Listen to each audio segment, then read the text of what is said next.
Bienvenue dans ce 20 heures d'information. Je vous le disais en titre, des scènes de violence, il n'en manque pas dans cette campagne électorale à 48 heures des locales. Hier, à Sacré-Cœur, le candidat de Benno Bokk Yakaar accuse Barthélémy Diaz. Zator Mbaye annonce des plaintes en collaboration avec des victimes d'agression. Il appelle les candidats au calme et à la paix pour la tenue d'un scrutin apaisé. Nous l'écoutons au micro de Alassane Ba. D'abord, nous nous solidarisons. La coalition Benno Bokk Yakaar de Mermoz Sacré-Cœur se solidarise aux populations hier qui ont perdu soit leur véhicule, ils ont vu leur véhicule caillassé, soit leur domicile vandalisé, soit leur corps agressé. La coalition leur présente toute leur solidarité et se tient disponible à leur côté pour les accompagner afin qu'elles sortent justement de ces moments troubles. Que notre maire, qui devrait être le garant de notre sécurité, de notre sûreté, lui-même s'est permis hier d'orchestrer, je devrais dire même d'être le chef de l'orchestre, n'est-ce pas, pour vandaliser notre quartier, apeurer les femmes, agresser les jeunes. Et aujourd'hui, il y a une ambiance assez électrique, n'est-ce pas, dans le quartier de Sacré-Cœur. Donc nous nous solidarisons entièrement et totalement à ces populations. Nous en profitons aussi pour lancer un message de paix en leur disant que ce n'est qu'un moment d'élection qui ne dépassera pas 24 heures. Ce sera de 8 heures à 18 heures. Les populations doivent pouvoir s'exprimer librement. C'est pour moi le moment et le lieu de leur dire simplement que force restera à la loi. Voilà, Zator Mbaye, candidat de Benno Bokk Yakaar. Et puis, le véhicule de Sankoung Diassi, tête de liste de la coalition Yewwi Askan Wi dans la commune de Dioudoubou, s'est renversé à hauteur du village de Sandiniéry. Plus de peur que de mal. Aucun blessé n'a été signalé. Et les caravanes qui se multiplient, des meetings également. Nous sommes à la dernière ligne droite pour les locales. À 48 heures, nous irons là-bas à Grand Dakar pour retrouver Mamadou Fall. Si vous êtes en ligne, Mamadou Fall, bonsoir. Bonsoir Nata. Voilà, Mamadou Fall, vous êtes à Grand Dakar avec le candidat de la ville de Dakar, Pape Diop, leader de Bokk Gis Gis. Des propos certainement pour convaincre les électeurs. Qu'est-ce qu'on peut retenir de ce meeting? Ou bien il est en caravane? Tout à fait, tout à fait. Pape Diop, le candidat de Bokk Gis Gis quand même, tient un meeting de clôture pour terminer en beauté. Ici, c'est l'apothéose. Si vous comprenez bien, une démonstration de force donc du leader de Bokk Gis Gis. Plusieurs militants ont répondu à l'appel de l'ancien maire de Dakar qui s'est résolument engagé quand même à redonner à la capitale sénégalaise son lustre d'antan, parce que, dit-il, Dakar a beaucoup perdu parce qu'il n'était plus maire depuis 2009. Pape Diop quand même promet de revenir en force avec ses militants sous donc une bannière de victoire éclatante. C'est ce qu'il a annoncé ici à Grand Dakar. Pape Diop, galvanisé par la foule quand même, est très confiant et donne rendez-vous le 23 janvier au soir, donc vous comprenez, pour remporter ces élections locales sur le Natambaye.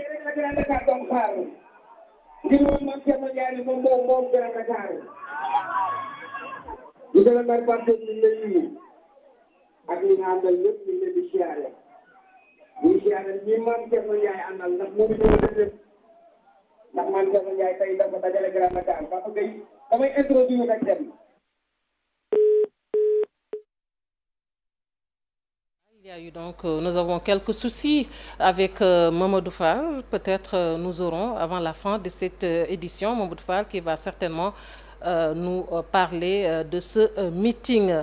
Et puis les candidats de Benno Bokk Yakaar travaillent pour la victoire de la coalition au soir du 23 janvier. En conférence de presse, ces candidats affirment qu'ils ne veulent pas verser dans la polémique des propos recueillis par Habib Faye. Benoît Sambou, nous sommes sans équivoque là-dessus. Il est de Benno, nous soutenons Benno Bokk Yakaar. Ça, il n'y a pas d'équivoque là-dessus, c'est ce que nous pouvons vous dire. Maintenant, l'autre question, vous la poserez à l'intéressé lui-même. crois qu'on ne peut pas vous donner d'autres réponses que celle-là, qui est une position de principe. C'est notre camarade, nous le soutenons, nous souhaitons sa victoire et nous appelons aussi nos militants à voter pour lui. Nous avons ñaari kaddu wala ñett wala ñent noonu la ñu ko gisee ngeen jàppee ko noonu. Que chacun puisse s'acquitter de ses obligations et que le lundi matin, que chacun puisse aller, en tout cas, vaquer tranquillement à ses occupations, comme on l'a toujours fait au Sénégal. Je pense que cela est extrêmement important. Au moins, depuis 2000, il y a eu beaucoup d'élections, mais tout de suite après, dès le lendemain des élections, on va tranquillement à nos occupations. C'est-à-dire que les Sénégalais savent voter. En tout cas, au niveau de Benno Bokk Yakaar, nous prendrons nos dispositions pour que l'ensemble de nos militants et sympathisants et toutes les personnes qui désirent voter pour nous, que ces personnes puissent aller tranquillement au niveau des bureaux de vote et s'acquitter de leurs obligations. Cette victoire sera au rendez-vous, que nous souhaitons la protéger en appelant nos camarades et nos compatriotes épris de paix, de justice, à vraiment s'unir pour que la réputation du Sénégal, la réputation démocratique du Sénégal soit préservée encore une fois. Cela est important parce que voilà, nous entendons depuis quelques jours, disons, des discours qui justement veulent justifier à l'avance des défaites à venir, mais cela ne sera pas toléré. Toujours concernant ces locales, Ndeye Saly Diop Dieng appelle les populations de Dakar Plateau à voter massivement à la coalition Benno Bokk Yakaar pour la réélection du maire Alioune Ndoye. Elle invite également au calme, les populations au calme et à la sérénité pour préserver la stabilité. Nous l'écoutons, elle est au micro de Khadim Cissé. Je vous invite à voter pour cette liste afin de remporter l'élection dans cette commune de Dakar Plateau où le candidat de l'espoir est le maire Alioune Ndoye. J'invite encore tout le monde à aller voter tranquillement, sans violence. Mobilisons-nous pour que le jour du scrutin, nous pouvons donner la victoire à nos candidats, en l'occurrence Alioune Ndoye.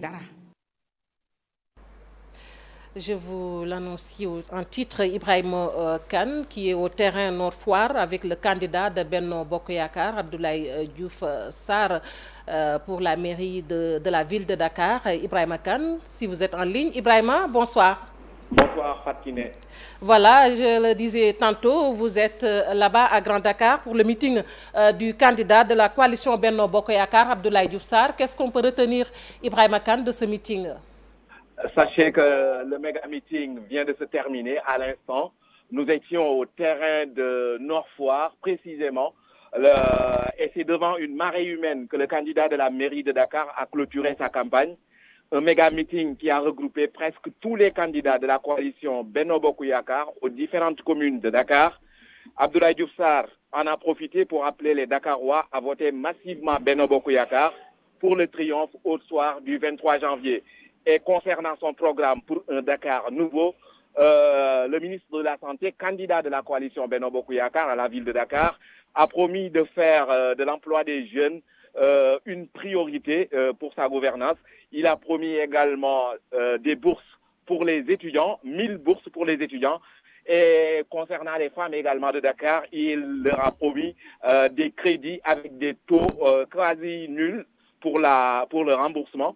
Et le volet santé également a occupé une place de choix dans son programme avec l'ambition de créer un hôpital, de construire un hôpital de niveau 2 aux Parcelles Assainies, mais également de signer une convention avec des médecins pour la création de ce qu'on appelle les médecins de quartier pour soigner les personnes du 3e âge au niveau des différents quartiers. Voilà, si on peut résumer le méga meeting du candidat Abdoulaye Diouf Sarr aujourd'hui à Nord Foire. Ibrahima Kane? Oui. Comment a été l'ambiance justement? On a noté quand même quelques scènes de violence ces dernières 72 heures. Comment a été l'ambiance? C'était calme, l'ambiance était bon enfant. Nous n'avons pas noté de tension au niveau du grand meeting du candidat de la coalition Benno Bokk Yakaar. Tout s'est bien déroulé dans le calme et la sérénité. Voilà, merci beaucoup Ibrahima Kane qui était avec le candidat de Benno Bokk Yakaar, Abdoulaye Diouf Sarr. Et puis le cadre unitaire du dialogue islamique au Sénégal compte mettre en place un observatoire de veille pour faire face aux violences électorales. Un appel avait été lancé aux candidats pour la signature de la charte de non-violence, une initiative pas du tout entendue par les candidats. Peu étaient les candidats qui ont répondu à cet appel. Peut-être nous y reviendrons avec Habib Faye avant la fin de cette édition. La coalition Yewwi Askan Wi de Rufisque dévoile son plan d'action prioritaire de 95 milliards de francs CFA articulé autour de 6 objectifs stratégiques à Sangalkam. Yewwi Askan Wi liste ses priorités. Pour en savoir plus, suivons ce reportage de Abdou Diouf Diagne.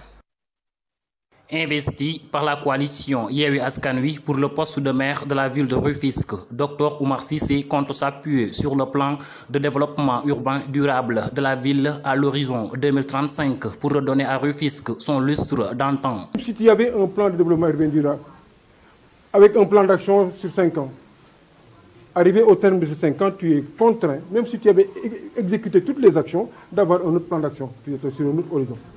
Donc nous allons produire un plan d'action prioritaire 2022-2026 tout au long de notre mandat. Donc adossé à ce PDUD, il y aura un plan d'action prioritaire 2022-2026 qui contiendra l'ensemble des rectifications à apporter, des révisions à apporter et des compléments à apporter afin de faire de Rufisque que cette ville d'histoire et de culture soit une ville moderne, attractive. De l'autre côté du département, à Sangalkam, Yewwi Askan Wi s'appuie sur Pape Sow pour déboulonner Oumar Gueye. defar jaj yi gën na nag góorgóorlu parce que nag li ñu gis dal na xel mën nañ ne la victoire est acquise à 95%. Wéetuñu ci combat bi ndax bu ñu ñimee askan wi la waaye nag cette jeunesse une jeunesse engagée. Une jeunesse courageuse loolu laa gis tey fii si commune Sangalkam dafa am luy wane mooy tey commune bi ñëpp jóg nañu ñëpp taxaw nañu li ñu bëgg mooy la rupture la ñu bëgg.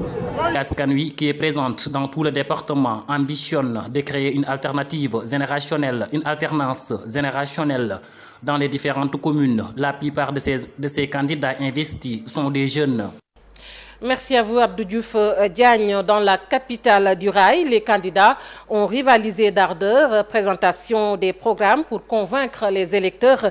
Demba Diop Sy, candidat de la convergence patriotique pour la justice et l'équité. Naïler, candidat à la mairie de Tivaouane, a organisé une caravane dans les rues de la cité religieuse. Cheikh Anta Diop et Seyla Tira.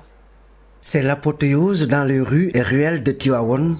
Le candidat à la mairie de Tivaouane, Demba Diop Sy, de la coalition CPGE Naïler, a encore mobilisé pour le dernier jour de la campagne électorale. Caravane au menu, poignée en l'air, signe de victoire, il a mis sur la sellette son programme. Des moments de grands propos pour convaincre les populations de la cité religieuse. 15 jours de campagne et 1 mois pour d'autres, la campagne électorale a tenu ses promesses. Il y avait une forte mobilisation des militants et de l'ambiance.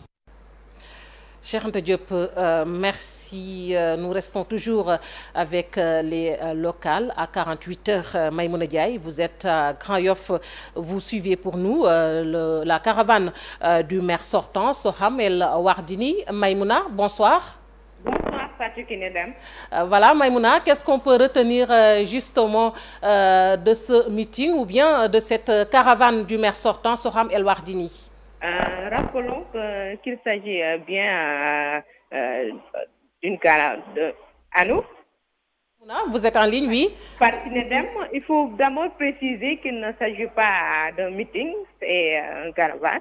Elle a terminé la campagne en beauté dans la commune de Fass, Colobane, Gueule Tapée, localité choisie par le maire. Soham El Wardini a précisé que la campagne va terminer cette étape en beauté parce qu'elle a noté à Médina des scènes de violence, des jeunes qui étaient dans la rue, envahi les rues de la Médina, Maintenant, elle a sauté cette étape. Soham El Wardini a fini finalement ses travaux à Fass parce qu'elle dit que vraiment, elle veut terminer en beauté. Pas question pour elle d'arriver jusque-là et de tout rater.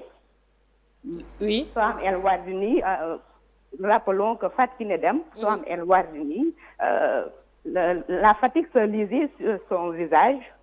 Elle nous a dit clairement qu'elle ne va pas qu'elle va jouer le jeu, elle va terminer en beauté et laissons les autorités compétentes sécuriser le scrutin.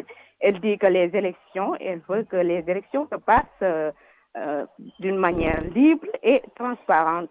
Et elle est très confiante. Elle déclare qu'elle va terminer en face, elle va sauter l'étape Médina. Mais il y avait beaucoup de chamboulements parce que finalement nous avons suivi la campagne jusqu'à la fin. Jusqu'à la fin, justement, Maïmouna Ndiaye qui était en ligne avec nous, qui a suivi la caravane du maire sortant, Soham El Wardini. À Khombole, le dernier jour de la campagne est marqué par des meetings. Magueye Boye, candidat de la coalition Gox Bu Bess, se félicite de la mobilisation des populations de Khombole. Ses propos sont recueillis par Cheikh Anta Diop et Seyla Tira. Un fait inédit à Koul. Quel est ce fait? C'est par rapport à la commission de distribution des cartes. Il y a quelques jours, mon représentant à cette commission a constaté qu'il y a plus de 300 cartes qui sont disparues. Alors que le samedi, en faisant le décompte, on savait le nombre de cartes qui restaient. Quand on a contacté chez le sous-préfet, nous sommes allés à la rencontre des Khombolois dans les lieux de fréquentation. Nous sommes allés à la rencontre des jeunes. Nous sommes allés dans les grandes places. Nous sommes allés à la rencontre des femmes dans les groupements. Nous sommes allés à la rencontre des foyers. Nous nous sommes assis sur les lits. Nous nous sommes assis dans les différentes maisons. On a discuté avec les populations, échangé afin de leur proposer un programme de développement intitulé Khombole sur orbite, un laboratoire de développement local. Un programme bâti autour d'une vision de 4 objectifs stratégiques, 15 axes opérationnels et 60 initiatives au profit des Khombolois. Nous leur avons parlé, nous avons convaincu certains, d'autres sont restés dans leur coin, mais malheureusement, ils seront laissés en rade par le train de l'histoire, puisque ce train partira à partir du 23 janvier. Effectivement, le train de l'histoire de Khombole partira à partir du 23 janvier, mais nous ferons quelques jours de tempérament pour les attendre afin qu'ils nous rejoignent, puisqu'en réalité, nous ne pouvons pas bâtir Khombole en laissant en rade les autres Khombolois. Voilà pourquoi nous invitons tous les Khombolois, quelle que soit leur appartenance confrérique, quelle que soit leur appartenance religieuse, quelle que soit leur appartenance secteur géographique, quelle que soit leur appartenance secteur d'activité économique et quelle que soit leur appartenance politique, à venir rejoindre la coalition Gox Bu Bess. Magueye Boye, candidat à la commune de Khombole. Redresser la commune de Grand Yoff, c'est l'ambition de la coalition de la coalition Liggéey Kat Yi. Son candidat promet de réparer l'injustice et l'inégalité entre Grand Yoff et ses nouvelles cités. Lass Badiane compte développer Grand Yoff à travers un programme ambitieux. Lass Badiane, candidat de la coalition Liggéey Kat Yi. Nous l'écoutons avec Alioune Diagne. Nous voulons Grand Yoff soit changé positivement, mais pas avec les hommes qui nous ont trahis depuis 1996. Grand Yoff, depuis 1996, a été géré majoritairement par Khalifa Sall, qui a toujours trahi Grand Yoff au détriment de ses intérêts crypto-personnels. Nous voulons changer Grand Yoff. Le maire sortant, Madiop Diop, a une gestion calamiteuse et une gestion catastrophique. Nous voulons financer les ouvriers, les entrepreneurs, les tailleurs, les maçons, les vendeurs de téléphones portables, les commerçants, nos braves femmes qui sont dans les marchés, qui sont victimes des pratiques usurières. Nous voulons mettre en place un fonds d'entrepreneuriat local de 300 millions. Nous voulons que tous nos enfants, nos neveux et nos nièces puissent avoir des papiers légaux à l'état civil de Grand Yoff. Grand Yoff est fatigué. Il y a une discrimination entre les nouvelles cités et Grand Yoff traditionnelles. Les habitants des 26 nouvelles cités n'ont jamais été pris en compte dans la gestion communale. C'est pourquoi, moi, Lass Badiane, avec la coalition, avec Ligue Kati, je voudrais être un rassembleur. Je voudrais rassembler toutes les filles et les fils de Grand Yoff autour d'un même essentiel pour qu'ensemble qu'on puisse développer Grand Yoff. Non loin de Grand Yoff, Parcelles Assainies, où la coalition Sénégal 2035 veut changer la donne par des actions concrètes pour le bien-être des populations. Moustapha Kane, candidat de la coalition à la mairie des Parcelles Assainies, sensibilise et partage son projet de société, non sans appeler à des élections paisibles. Nous l'écoutons avec Amadou Ba.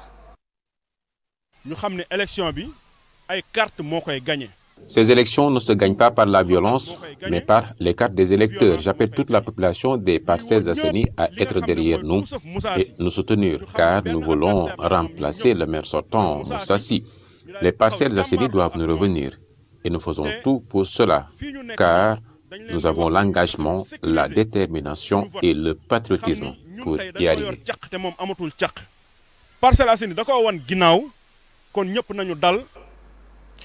À Thiadiaye, le candidat de la coalition Andu Nawlé Defar Sunu Gox compte renouveler son salaire, compte renoncer plutôt au salaire et indemnité si toutefois il est élu à la tête de la municipalité. Demba Diop Gueye a signé un engagement devant le Forum civil. Il compte, dit-il, faire sa déclaration de patrimoine. Son objectif, servir Thiadiaye. C'est un compte rendu de Abdourahmane Diallo. Signer cet engagement devant le Forum civil. Lorsque j'ai eu l'intention de servir ma localité, en prenant des sacrifices par devers moi, en renonçant au salaire et aux indemnités du maire, en renonçant à un montant de 9 millions par an de carburant, en renonçant aux véhicules de fonction et en prenant l'engagement de faire ma déclaration de patrimoine une fois élu maire, conformément à la loi sur la déclaration de patrimoine, même si cela n'est pas une exigence, mais il n'en demeure pas moins que c'est un mode de bonne gouvernance et de transparence. C'est aussi un gage pour montrer aux populations de Thiadiaye que Demba Gaye va respecter son serment et son credo. C'est-à-dire qu'il va servir Thiadiaye, mais il ne va pas se servir de Thiadiaye. Et quand je le dis, même mes concurrents, la population dans son écrasante majorité, ils peuvent le confirmer. Je veux lier l'acte à la parole. Les écrits restent et les paroles s'envolent. Et les politiciens ont l'habitude de donner des promesses faramineuses. Et ils ne les respectent jamais une fois élus. Maître Ndiaga Sy, lui, candidat de la coalition Gallou Sénégal à la mairie Biscuiterie pour une décentralisation. Il compte répondre aux attentes des populations, cela en prônant des réformes dans le management et le fonctionnement des municipalités.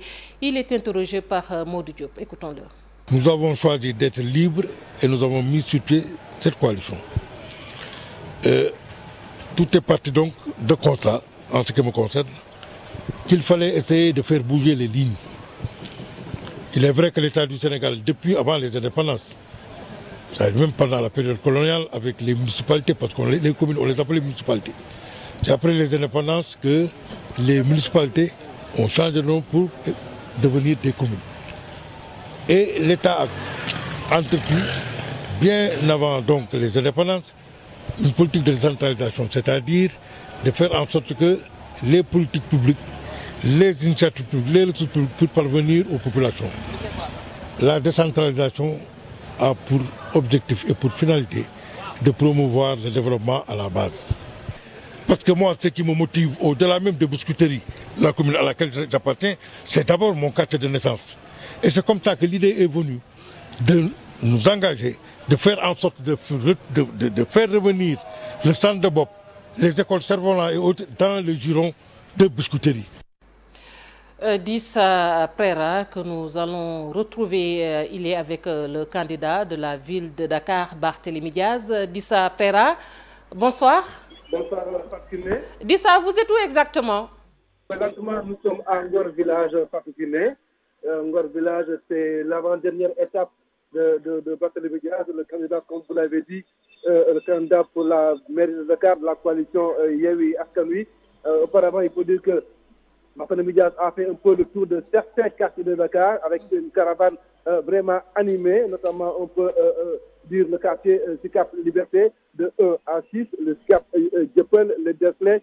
Mais actuellement, comme je vous l'ai dit, Fatou Kiné, Barthélémy Dias et Ngor. Ngor, c'est l'avant-dernière étape de cette dernière journée de campagne. Après Ngor, il sera accueilli à Ouakam, mais il faut dire également que le discours est le même un peu partout. Barthélémy Dias s'est évertué à expliquer des procédures de vote, réaffirmant également sa volonté et son ambition pour Dakar, appelant aussi à voter pour les différents candidats de la coalition Yewwi Askan Wi des différentes communes que lui et ses camarades veulent gagner au soir du 23 décembre 2023. Parce qu'il est, c'est un peu ce qu'on peut retenir de cette dernière journée de campagne. Il faut dire également que, comme à son habitude, c'est une campagne, une caravane extrêmement animée avec des chants, mais également avec le parti présidentiel ou bien la coalition Benno Bokk Yakaar qui en a vraiment reçu pour son grade. Dissa Prera, merci à vous. Je rappelle que vous êtes avec le candidat de Yewwi Askan Wi, Barthélémy Dias, pour la mairie de Dakar. L'érosion côtière gagne du terrain à Palmarin, une commune touristique dans le département de Fatick. Le candidat de la mairie de cette commune, Mame Singhi Sarr, promet d'apporter des solutions sur ce phénomène qui menace de nombreuses familles à Thiadiaye. Aminata Goudiaby. Ces dernières années, la commune de Palmarin a perdu plusieurs mètres de ses côtes. La mer avance à une vitesse vertigineuse et cela inquiète les populations et les politiques surtout. Mais il faudra quand même rappeler que c'est une compétence qui va au-delà des compétences d'une mairie. Donc on est en train de regarder les financements verts, donc l'appui des partenaires, le gouvernement sénégalais également qui a déjà anticipé des choses. Donc il y a beaucoup de programmes en cours côté État pour lutter contre l'érosion côtière au niveau de la petite côte et de la grande côte. Une solution à cette érosion côtière permettrait de rendre beaucoup plus attractive cette commune de Palmarin qui est aussi un site touristique privilégié. Donc c'est un point important pour nous, rendre Palmarin propre. C'est en cours, il y a pas mal de programmes en cours pour rendre Palmarin propre. Et après maintenant, développer des programmes de divertissement. Donc ça, nous avons un vaste programme qui traite de ces points qui vont en tout cas servir d'attraction au tourisme local et au tourisme étranger. Il y a du travail encore, mais je pense qu'on y est presque. Palmarin est magnifique et je pense que les gens viendront. Dans cette localité du département de Fatick, plusieurs villages accèdent à l'électricité, mais pas tous. L'eau potable y manque aussi très souvent. Il faut y trouver une solution. L'électrification de Diffère déjà était une priorité. Une fois maintenant le village électrifié, ça leur permet déjà de mettre en place les chambres froides. L'eau, ça reste encore une priorité. Diffère aujourd'hui, ils achètent l'eau quotidiennement. C'est un grand problème. Moi, je suis dans le domaine électrique. Je suis en train de faire tout mon mieux pour assurer l'accès universel à l'électricité. Mais l'accès universel à l'eau également, c'est un des fondements de nos programmes. Oui. Mame Singhi Sarr est candidat de la coalition Andu Nawlé pour les élections locales dans cette commune de Palmarin. Il est par ailleurs le directeur du transport d'énergie de la Sénélec. Aminata Goudiaby, merci aux HLM. La concurrence est rude. La campagne bat son plein. Le candidat Moustapha Diop de la liste Convergence pour la justice et l'équité estime que les difficultés des populations sont légion. Problèmes de santé, d'assainissement et de sécurité, entre autres. Il compte apporter des solutions. Il est avec Alioune Diagne. Nous l'écoutons. Depuis 2016, nous luttons pour développer notre localité. Nous sommes de jeunes citoyens conscients des préoccupations des populations. Seul le travail paie et nous faisons tout pour que ces populations aient un bien-être. Mobilisons-nous pour ces élections, que le meilleur gagne.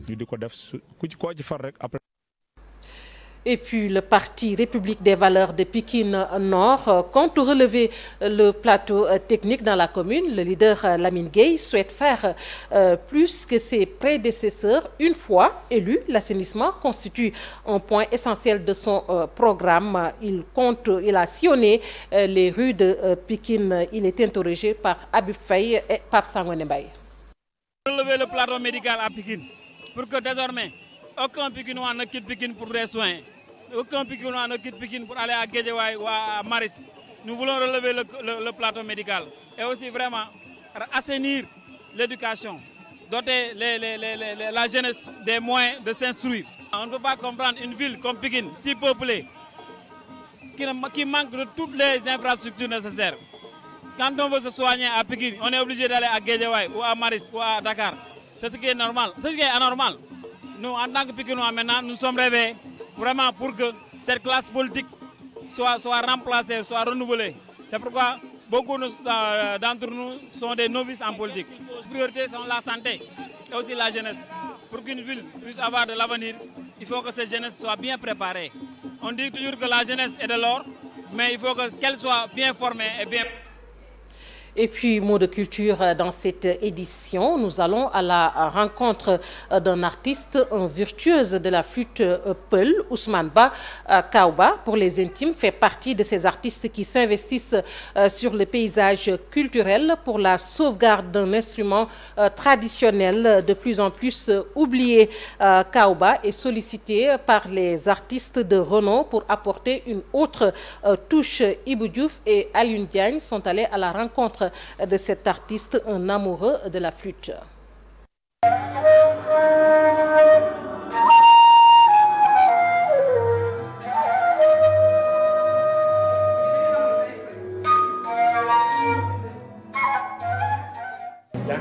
J'avoue que c'est un héritage car mon père était artiste. J'ai très tôt commencé à jouer à la flûte. C'est par la suite que j'ai joué dans les baptêmes, les mariages et autres événements. C'est un instrument ancestral. Au Sénégal, rares sont ceux qui manient la flûte de bois avec autant de passion qu'Ousmane Ba.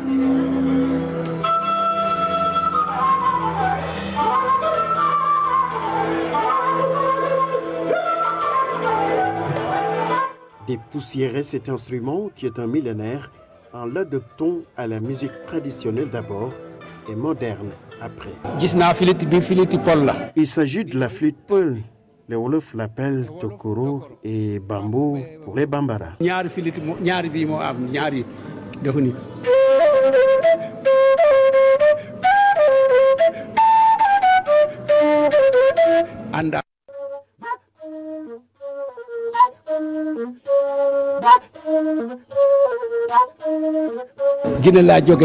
Je suis guinéen, mais depuis le magistère de Senghor, je suis à Dakar. Vous savez, Saraba, qui était au Théâtre National d'Agnès Sorano, est mon grand frère. Wow. Sur ce morceau de bois, quelques trous, un tuyau sonore de la substance assemblée et le tour est joué.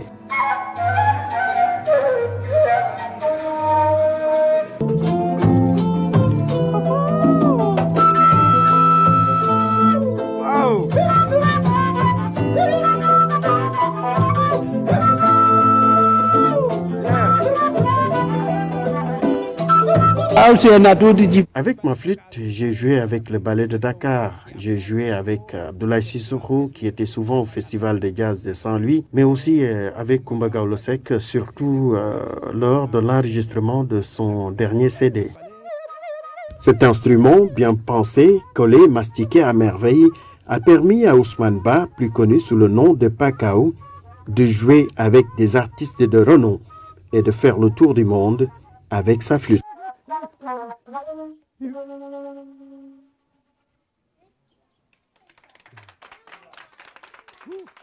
Ibou Diouf qui nous a fait découvrir cet bel instrument musical.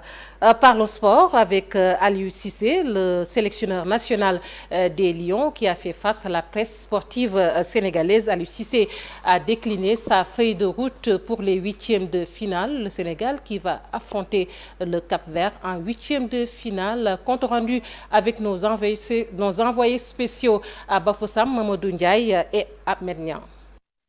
C'est une mi-temps de questions-réponses avec les journalistes sénégalais. Le face-à-face a duré 45 minutes. Le sélectionneur Aliou Cissé est revenu sur le manque d'efficacité des Lions avec seulement un but en phase de groupe. Marquer un but sur penalty pour une équipe comme le Sénégal avec toute la qualité offensive qu'on a, toute notre armada offensive que nous avons, mais comme je vous l'ai dit, dans le football, il est beaucoup plus facile de défendre que d'attaquer et marquer des buts. C'est pas évident, c'est difficile, surtout en Afrique. Aujourd'hui, nos joueurs sont surveillés, nos joueurs savent qu'ils auront toujours une intensité, ils auront toujours un marquage très proche d'eux. Mais ce que je retiens depuis le début de cette campagne-là, c'est que défensivement, nous sommes très forts. Vous avez raison, peut-être que par rapport en tout cas aux reçus d'occasion qu'on se crée, encore comme je l'ai dit, il nous manque un petit peu plus d'efficacité. Donc cette efficacité-là, on y travaille. Comme je l'ai dit, nous nous sommes préparés en venant à cette CAN-là avec vraiment beaucoup de certitude dans un schéma tactique qu'on a travaillé. Et encore, je le dis, je le répète, quand vous perdez quand même deux garçons qui s'occupaient de cette animation-là, qui sont Ismaïla Sarr et Crépin Diatta, encore une fois de suite, je dis que les joueurs qui ont joué à la place de ces garçons-là ne déméritent pas. Mais qu'on soit d'accord, quand vous perdez Ismaïla, quand vous perdez Crépin, peut-être que vous perdez un petit peu plus de percussion. Les Lions préparent le derby face aux requins bleus du Cap-Vert en 8e de finale de cette Coupe d'Afrique des Nations. Aliou Cissé s'attend à un match difficile. Mais vous savez, entre le Cap-Vert et le Sénégal, c'est jamais facile parce que c'est pratiquement deux pays. Il y a beaucoup de Cap-Verdiens au Sénégal, il y a beaucoup de Sénégalais au Cap-Vert. Mais je peux vous dire que nous le préparons en tout cas de la meilleure des façons, avec beaucoup de sérénité. On a la chance aujourd'hui de pouvoir récupérer l'ensemble de notre effectif. Donc on a 4 jours, 5 jours pour bien préparer ce match-là. Plus de 80 journalistes sénégalais sont présents à Bafoussam pour couvrir la Coupe d'Afrique des Nations et la campagne des Lions. Pour le match des 8e de finale face au Cap-Vert mardi prochain, l'équipe nationale pourra compter sur le soutien inconditionnel de ses supporters, à savoir le 12e Gaïndé et Ale Kaza.